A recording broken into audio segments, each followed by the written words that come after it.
Gare du Nord, un si bel endroit, tu sais, les moments où il se passe énormément de choses. Tu vois, là, tu peux voir la France dans son entité profonde. Tu sais, là, à partir du moment où tu te retrouves dans cette gare, la France n'a plus de secret pour toi. Tu sais ce qui s'y passe, plus ou moins, tu vois. Et c'est quand même intéressant parce que l'immigration peut être perçue comme une chance sur certains aspects. Cependant, on pourrait également soutenir l'idée que l'immigration française dans d'autres pays est une chance. Parce que certains le pensent, tu sais, l'immigration est une chance. Un certain ministre de la Justice. Mais si l'on devait comparer les coûts de l'immigration française à l'étranger et ceux de l'immigration africaine en France, on constaterait sans doute que l'immigration française, dans des pays comme le Canada, c'est un exemple, hein, génère souvent des bénéfices, tandis que les coûts associés à l'immigration africaine en France génèrent plutôt du déficit. Mais bon, c'est mon point de vue, hein, tu sais, je n'ai pas les chiffres, mais on va dire que c'est un ressenti, c'est subjectif. Bien que certaines personnes soient aujourd'hui bien intégrées, des difficultés d'intégration, d'assimilation persistent, accompagnées de problèmes liés aux dégradations que l'on peut constater, hein, comme ceux que vous connaissez très bien, ceux de Naël, tu sais, voilà, il fallait un bouc, j'allais dire un bouc émissaire, mais il fallait un prétexte pour pouvoir tout casser et aussi faire ses courses la nuit. Du coup, aux aides sociales, et ce qui est perçu comme une préférence, on va dire, étrangère, une préférence accordée aux étrangers, puisque la préférence nationale en France, tu sais, c'est un peu caduc. C'est que tu cherches un appartement, t'es français, t'es pas prioritaire. Donc voilà. Cela entraîne des pertes financières, un déficit constant et une baisse progressive du PIB, je pense. Après, bien sûr, ce n'est pas la seule cause, hein. Donc, certes, d'autres défis existent, mais comment se concentrer sur eux si l'on peine déjà à appliquer quelque chose de basique, hein, comme des mesures simples? Les obligations de quitter le territoire français, par exemple, tu sais, normalement c'est censé être simple, tu vois, mais ça semble être compliqué. Tu sais, il faut passer par le pays d'accueil, ils décident s'ils ne veulent pas les reprendre ou pas, on n'a aucun moyen de pression apparemment, tu sais, c'est la France, on n'est pas vraiment une superpuissance, tu sais, on est plutôt démunis, s'ils disent non, mais on est obligé de faire avec. C'est délirant quand même la France. Petite vidéo aujourd'hui, alors on verra une succession de choses un peu problématiques, d'incidents qui se sont passés à travers la France, hein, et aussi des personnes qui sont revenues, sorties bien sûr de leur cage, de leur prison pour nous jouer un mauvais tour, c'est un peu comme la Team Rocket. Et puis on verra aussi une petite analyse de Laurent Berton sur le wokisme, sur la gauche, sur les bobos. Là du coup ça sera plus Éric Tegner. Et je pense que ça sera plutôt intéressant. À tout de suite.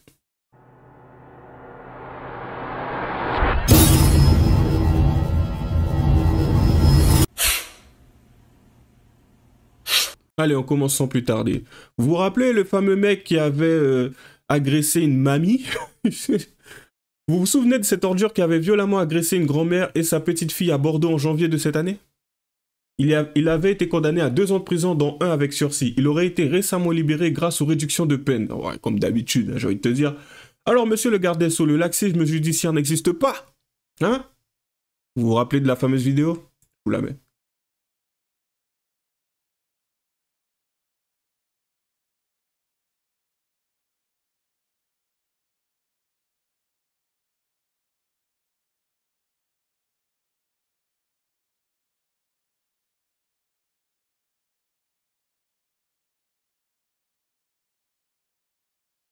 Quand même compliqué. Mais bon, c'est la France, tu sais. Donc voilà. Du coup, on est là aussi pour constater à quel point l'immigration est une chance. Ouais. Donc voilà. Donc vous venez de le constater, hein. Tu sais, ça met un peu de gaieté, un peu de dynamisme dans la vie, un peu trop monotone chez certaines grand-mères et leurs petites filles, tu vois. Donc on voit aussi à quel point certains sont plutôt à l'aise, hein. La France paye bien, entre parenthèses.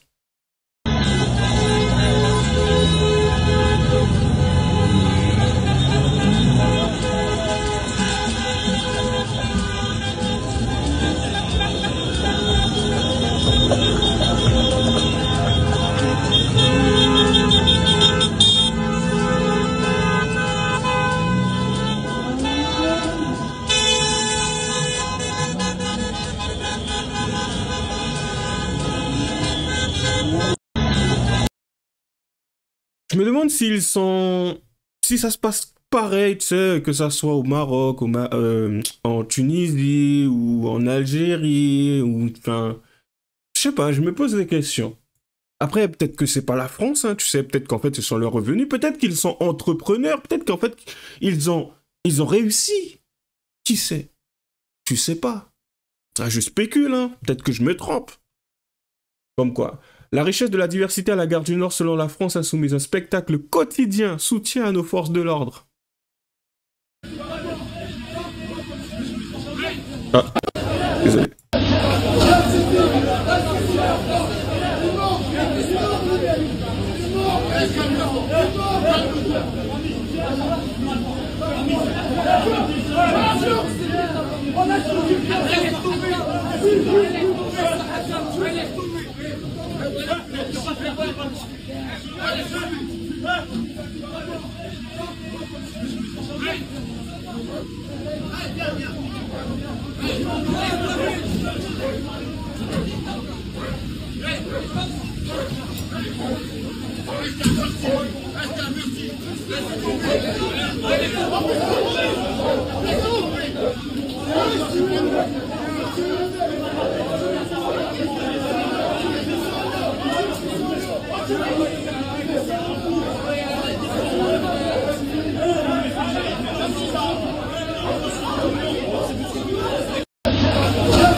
Ouais, l'immigration est une chance, là, je l'avoue, hein, franchement. Là, ils ont mis un peu de gaieté, de divertissement dans les métros, tu sais, c'est un peu trop morose. À un moment donné, il faut l'animer un peu, tu sais.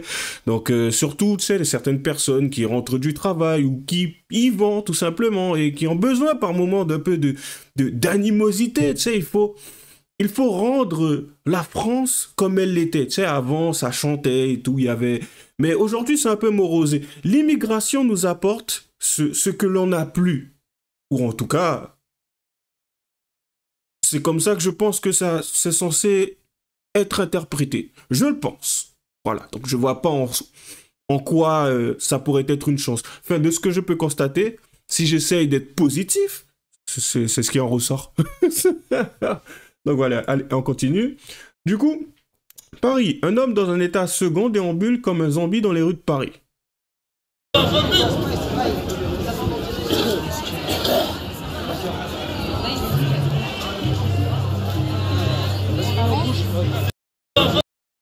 Ouais, je pense que c'était un spectacle, une expérience sociale, peut-être, j'en sais rien, tu sais, ils voulaient voir comment certaines personnes allaient réagir, qui sait, peut-être que un ou deux ou trois personnes allaient s'arrêter pour se préoccuper de lui, tu vois. Bon, c'est peut-être pour voir comment les gens allaient réagir, on n'en sait rien. On n'en sait rien. C'est de la spéculation, c'est pas bien de filmer quelqu'un comme ça. Allez, on continue. Du coup, Creil, une ado de 17 ans accuse ses parents de l'avoir rasée, ébouillantée et frappée parce qu'elle aurait été en contact avec des garçons. Sa mère porte un voile intégral, pourtant interdit en France. Tu sais, des spéculations comme ça, c'est pas bien. Mais bon, on va regarder la vidéo. Ouais, c'est atroce. C'était samedi soir à Creil. En fait, la police est alertée parce qu'une jeune fille s'est réfugiée chez des amis. Elle explique que ses parents lui ont rasé les cheveux, qu'ils l'ont ébouillantée à différentes parties du corps avec de l'eau bouillante et qu'ils l'ont également frappée. Alors la police, évidemment, se rend très rapidement sur place et là, elle voit deux choses. D'abord, les parents qui arrivent aussi sur place puisqu'ils veulent récupérer leur fille et ils constatent sur le corps de la jeune fille les sévices, les cheveux rasés, des parties du corps brûlées. Donc là, aussitôt, la police prend en charge évidemment la fille, interpelle, les parents sont rapidement placés en garde à vue. Alors sur le profil des parents, on n'a pas grand-chose, mais on sait que le père est âgé de 51 ans. La mère, elle a 44 ans. La mère est très religieuse, hein, puisqu'elle porte un voile intégral et qu'elle avait déjà été contrôlée dans la rue plusieurs fois pour dissimulation du visage. La famille habite dans le plateau de Creil, qui est un QRR, c'est un quartier de reconquête républicaine, un quartier sensible. Et en garde à vue, les parents ont donné en fait une toute autre version. Ils ont dit qu'ils n'avaient rien fait, que la fille avait peut-être fait elle-même ses sévices sur son corps. Donc, si vous voulez, c'est un peu parole contre parole. Les parents ont été relâchés à l'issue de leur garde à vue. Bien sûr, l'enquête continue. Et de son côté, la jeune fille a été placée, bien sûr, dans un foyer de l'ASE, de l'aide sociale à l'enfance, pour éviter évidemment des représailles de sa famille sur elle.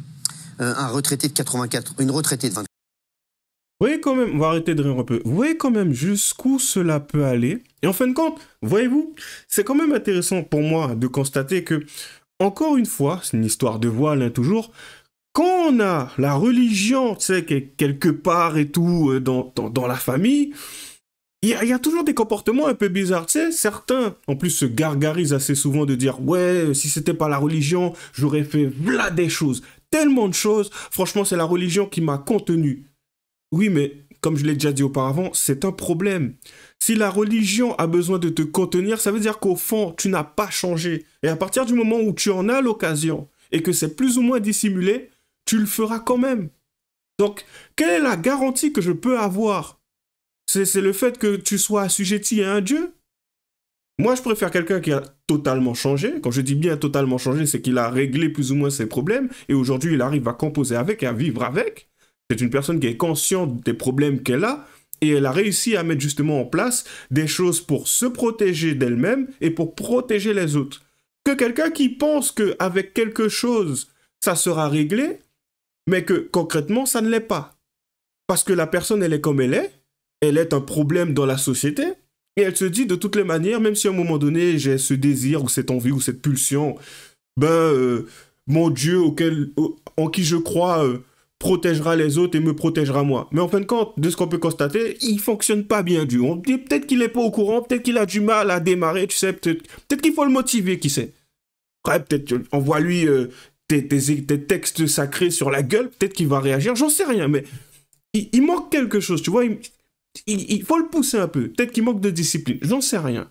Mais de ce qu'on peut constater dans la société, assez souvent lorsqu'on a quelqu'un qui est religieux, bien sûr, vous savez à quelle religion je fais référence, parce que c'est souvent la même, je sais pas, il y a comme un problème de démarrage. C'est un souci d'alternateur, peut-être qu'en fin de compte, il appuie pas assez, ou il n'arrive pas à jauger entre les pédales, peut-être qu'il se trompe, il appuie sur la pédale de frein, on ne démarre pas avec la pédale de frein. Voilà, c'est un peu compliqué, tu sais. Donc, mais bon, qui sait, je spécule, hein, comme d'habitude, hein, peut-être que c'est moi qui m'envoie monter et qui me trompe. Je dois être fou. Je dois être fou. Allez, on continue. L'immigration est une chance pour la France, affirme Didier Migaud, parce qu'on en parlait juste avant, hein. On va l'écouter parler, le ministre de la Justice. C'est parti. Vous diriez, comme Bruno Retailleau, que l'immigration n'est pas une chance pour la France ? L'immigration est une chance pour la France. L'immigration autorisée. Ce qui n'est pas une chance et ce qu'il faut combattre, c'est l'immigration clandestine, bien évidemment. Mais lui ne fait visiblement pas la différence entre les deux. Eh bien, ça doit faire partie des échanges que nous aurons ensemble et nous avons déjà eu des échanges fructueux et je ne désespère pas de le convaincre sur un certain nombre de sujets. Ah, de le convaincre que l'immigration est une chance pour la France ? Mais je pense qu'il conviendra que tous ceux qui travaillent dans le secteur de la restauration, dans le secteur de l'hôtellerie, sont effectivement essentiels pour ces secteurs-là. Vous diriez que... Donc, je suis en partie d'accord sur certains aspects, tout simplement parce que je sais qu'il y a des personnes qui sont intégrées aujourd'hui, je sais qu'il y a des personnes qui sont assimilées aujourd'hui. Moi-même, de base, je suis issu d'une famille, bon, après, c'est vrai que c'est arrière qui étaient, ce sont des arrière-grand-mères et grands-pères qui étaient immigrés, mais concrètement, avant et maintenant, il y a une différence. Et à un moment donné, il y a certaines choses que tu peux pas laisser passer. C'est quand même assez drôle parce que j'ai quand même un pote proche, mon meilleur pote, hein, c'est un étranger le mec. Mais il est là depuis qu'il a 7 ans. Et tu vois, peut-être que tu peux trouver que, ouais, je m'exprime plutôt bien et que c'est pas mal. Ce mec, il s'exprime encore mieux que moi. Il me casse les pieds sur, mec, fais attention à comment tu... Mec, je suis désolé, mais ce n'est pas français. Mais ça, c'est une aberration et ça m'agace. Enfin, avant, ça m'agaçait. Aujourd'hui, ça passe. Mais je le conçois. Je le conçois que l'immigration peut être intéressante sur certains aspects. Mais aujourd'hui, ce n'est pas ce que l'on constate. Autant mon pote, enfin, ce pote en question, c'est un programmeur. Donc oui, c'est très intéressant aujourd'hui, surtout que c'est un taf que beaucoup de personnes ne veulent pas faire. Mais autant aujourd'hui, ce n'est pas ce qui arrive sur le sol français, tu vois. C'est plutôt des mecs qui sont plutôt intéressés par la jante féminine et une partie spécifique de cette jante féminine. Donc, surtout au niveau de l'anatomie, tu vois. Donc, non. Non. Allez, on avance. Du coup, comme je l'avais dit, Éric Tegner, quelques tentes de migrants ont été installées dans le Marais à Paris et ça a l'air de déranger les bobos. Pourquoi les personnes qui ont voté Hidalgo ne les accueillent pas chez eux? C'est quand même intéressant comme réflexion. Allez, c'est parti. Pour la petite boutade, je note qu'il n'y a pas tant de tentes que ça, et pourtant, les 13 000 électeurs qui ont voté pour Anne Hidalgo au second tour des élections municipales de 2020 n'ont pas su leur trouver une place chez eux. 13 200, ouais, seulement le 4e arrondissement. Ah, le 4e, vous m'avez fait peur. Ce que je veux dire, c'est qu'ils pourraient tout à fait trouver une place chez eux et les loger. Mais ne vous trompez pas, on est en train de dire oui, c'est scandaleux, etc. Mais j'ai envie de dire, vous savez, la gauche, ils sont d'accord avec nous. Ils disent c'est scandaleux. Et donc, pourquoi ça les arrange, in fine, ce genre d'image? Parce que derrière leur solution, c'est pas l'expulsion, c'est de trouver des logements. Et souvent des logements au détriment d'autres personnes. Bien sûr. Pourquoi? Parce que si on prend de la hauteur en ce moment, quel est le grand programme immigration qui est prôné par Michel Barnier, mais également par Bruno Retailleau? Sur quel dispositif il s'appuie? Il s'appuie sur le pacte asile-immigration. C'est-à-dire qu'en fait, aujourd'hui, cette personne du Marais, elle va être ravie dans 2 mois, vous l'interviewerez, elle dira c'est bon, il n'y a plus de migrants. Mais vous trouverez la personne d'Orléans qui dira mais ils sont chez moi en ce moment. Mais c'est ce qui se passe. Mélanie, ça cartonne en Italie. Pourquoi? Parce qu'ils viennent chez nous, parce qu'ils sont répartis chez nous. Donc en fait, si on est sur cette logique de répartition et de gestion des flux d'immigration et qu'on n'est pas capable tout simplement de se dire que ces gens-là, dans les tentes, peut-être que c'est triste, peut-être que c'est malheureux, mais ce qu'on doit faire, c'est les renvoyer dans leur pays. Eh bien ça, oui, ça a l'air un peu anti-humaniste de le dire, mais c'est ça la solution. Il y en a pas d'autre. On dispose pas des moyens. Et bien sûr, on arrive sur la fameuse analyse, la dernière vidéo, t'inquiète pas. Excellente analyse de Laurent Oberton. La France insoumise s'est engouffrée dans cette brèche. Ils ne veulent plus de la normalité et cela engendre des monstres ou des hommes soja en trottinette électrique effrayés par 30 degrés en été ou moins 5 en hiver. C'est parti. Le wokisme le plus caricatural, la lycéenne aux cheveux verts, qui va demander de l'égalité des droits pour les personnes pour le 128e siècle, etc. Elle est le fruit de son époque. C'est pas quelque chose qu'elle a pensé toute seule. C'est quelque chose qui vient des universités, de l'ère du temps. Elle a été contaminée en quelque sorte par ce virus. Elle s'y sent très bien parce que ça lui offre un substitut identitaire. Quand elle proclame son amour, je sais pas, des personnes trans ou des choses à la mode comme ça, elle acquiert une forme de supériorité morale, d'existence reconnue par son petit groupe aux yeux duquel elle veut exister, être reconnue, et donc elle se sent mieux comme ça. Et moi je pense que c'est dramatique parce qu'il n'y a pas suffisamment d'offres alternatives crédibles. On peut déplorer la culture actuelle, on peut dire les jeunes ils écoutent n'importe quoi, ils pensent n'importe comment, mais qu'est-ce qu'on a de mieux à leur offrir? Et on manque d'autocritique, je trouve.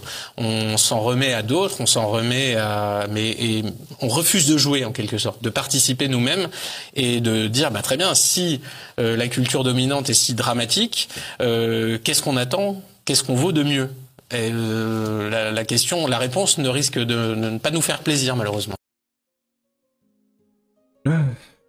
Du coup, comme d'habitude, lâchez les j'aime pas, les commentaires. Les liens seront dans la description. Bonne chance à nous.